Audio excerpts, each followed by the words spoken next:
Hello, my name is Luis Duarte and you are at Brazilian Council. Here we talk about international relations and language learning. In today's video, we are going to discuss immersion. What is that and why people who are learning a new language often listen or think about this and what does this exactly mean?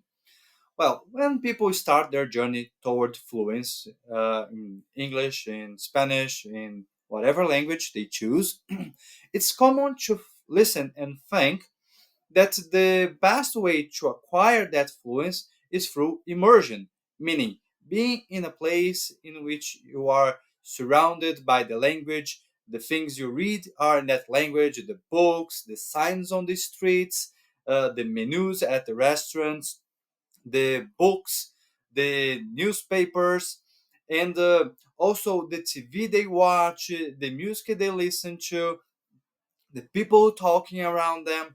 So everything around those people are in the target language. This is a common understanding, and up to 1980s, the only way for you to create this immersion was going to the country that had that language. So if I'm Brazilian and I want to learn English, I had to go to USA, to Canada, Ireland, Australia. If I want to learn Spanish, I ought to go to Spain or one of the Latin American countries. If I want to learn French, I can go to Quebec or France, and so on. This was a reality until 1980s, when the access provided by technology to the other languages was still limited. Until that point, if you started your language learning journey, you would have basically access to music, right? So it's very common if you know people over 30 years old that they would credit their fluence to music because music was the only tool they have truly available in large scale in which they could get audio, the transcript, and the subtitles also, and they could work on that, getting improving their listening and getting more vocabulary. But this started to change in 2004, 2005, when internet became stronger, especially by broadband expansion. The access to this new world, the world of the target language, became much easier, right? So until that point, if you want to get contact with the language, you could use the the music. You would have a tape or a CD or a DVD related to your book, right? To your English book or Spanish book, French one, and the audio would have access would be limited. If you wanted more, you would have to get the teacher's material. Then, when we come to this new era from the past 20 years, roughly speaking, we start having access to other things. So if I want to access to the audio, uh, I could get the cable TV that until the 90s was quite hard to get, especially here in Brazil. Uh, and the movies that up to that time were in VHS, which would come dubbed, or you could get it with subtitles in Portuguese, basically speaking. You could start changing in 2004, 2005. You could get the DVDs in which you could select the target language and you put the subtitles in that language. And you could also put other languages even though that was not the original audio of the movie, the series, right? So the DVDs was already a breakthrough. The access to newspapers that up to 2004, 2005 was really limited, was very hard to get. It started to get a little bit more accessible via internet, and with the surge of YouTube, we could start getting access to some videos in the other languages, right? uh, Even though things start to get traction, but still a long way to go. The part of books starts to get a little more accessible, but still quite limited, but we could read the news on the other countries, right? Up to that day. Nowadays, to do this immersion process, it's much easier.